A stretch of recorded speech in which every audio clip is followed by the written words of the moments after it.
orang yang jahat. Jangan marah kepada pencemooh, jangan iri kepada mereka, karena itu hanya akan menghambat kebaikan dalam diri kita. Dan seperti yang saya katakan, baik jika kamu tahu cara berbuat baik tetapi kamu tidak melakukannya, berbuat dosa. Dan dosa pasti akan menimbulkan kejahatan. Kejahatan akan mengakibatkan dosa.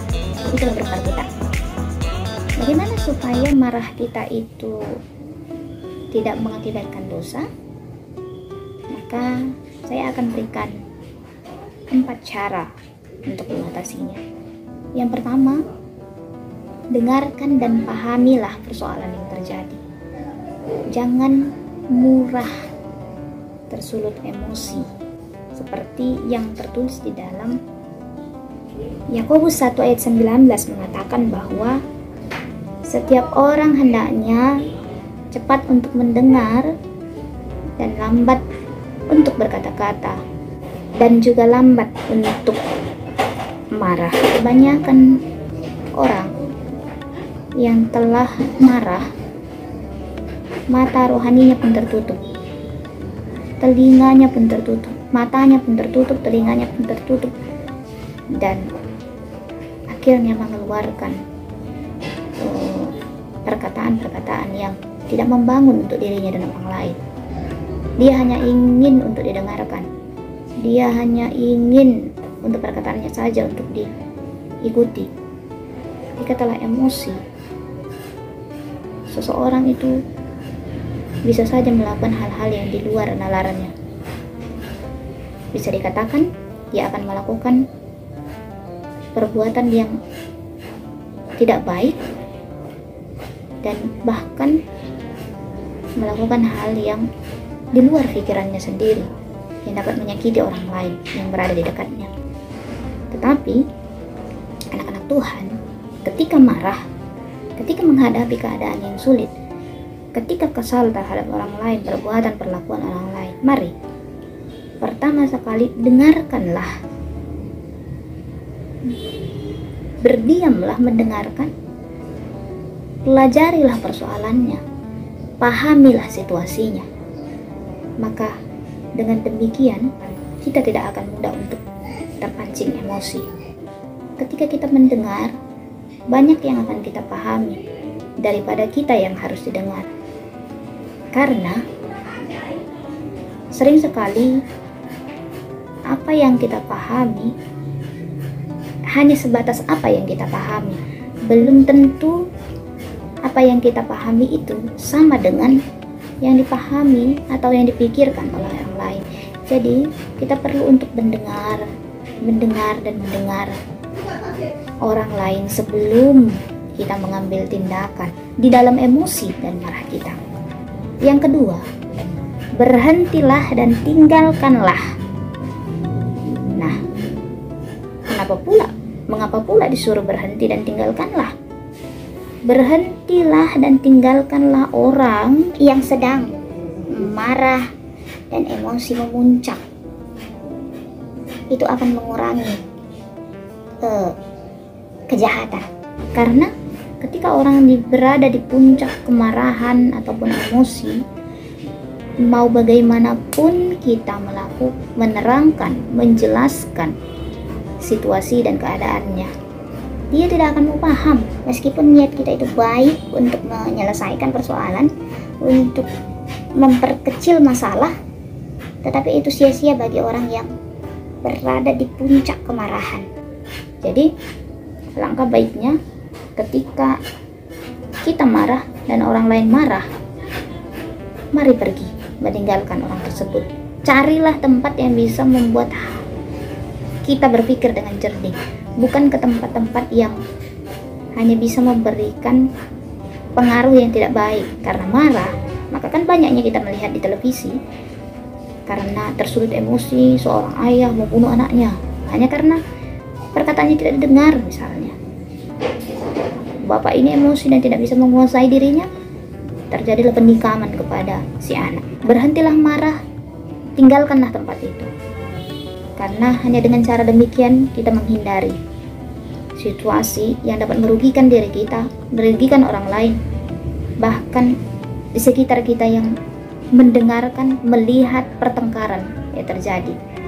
Hal yang ketiga yang dapat kita lakukan adalah masuklah ke dalam kamar, berdoalah untuk dirimu yang sedang marah dan yang membuat kemarahan itu ada dalam dirimu. Mazmur 4 ayat 4. Apabila kamu menjadi marah, janganlah kamu berbuat dosa, berkata-katalah di tempat tidurmu, tetapi tetaplah diam. Itu berarti bahwa kita disuruh tetap diam dalam kemarahan kita. Bukan berarti memendam kemarahan. Diam di sini sifatnya aktif. Aktif berdoa, berkata-kata di tempat tidur, bukan berkata-kata kepada orang lain tentang kemarahan kita. Jadi, bawa dia dalam doamu, bawa kemarahanmu dalam doamu, bawa keadaan yang membuat kamu itu marah, sehingga kita dapat bangkit dari kemarahan kita. Bahkan Tuhan yang memberikan solusi. Kita akan diberikan hikmat untuk menyelesaikan persoalan dan kemarahan kita tersebut. Selanjutnya yang terakhir, untuk menghilangkan kemarahan, belajarlah bahwa setiap orang itu memiliki kekurangan dan kelebihannya masing-masing. Terimalah mereka dengan segala kekurangan dan kelebihannya, seperti Kristus yang menerima kita apa adanya. Karena apa? Bukan tidak mungkin dan pasti kita sering membuat Tuhan marah. Bahkan disebutkan bahwa Allah itu pencemburu. Dia marah ketika kita tidak mau taat kepadanya.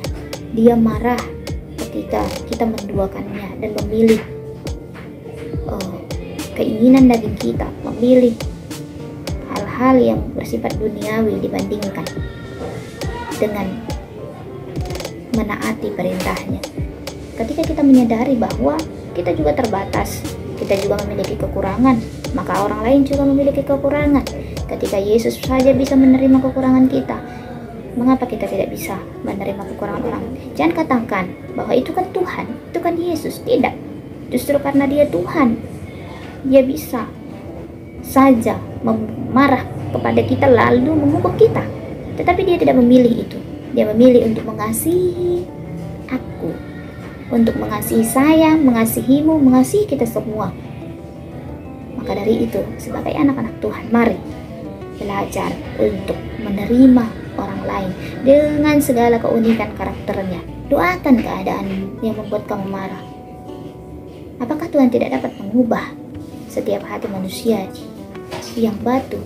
Bahkan Tuhan berkata dalam kitab Yeskiel bahwa dia juga dapat memberikan hati yang baru, roh yang baru, dan menjauhkan hati yang keras, serta memberikan hati yang taat kepada setiap orang yang ingin ia berikan kasih setianya.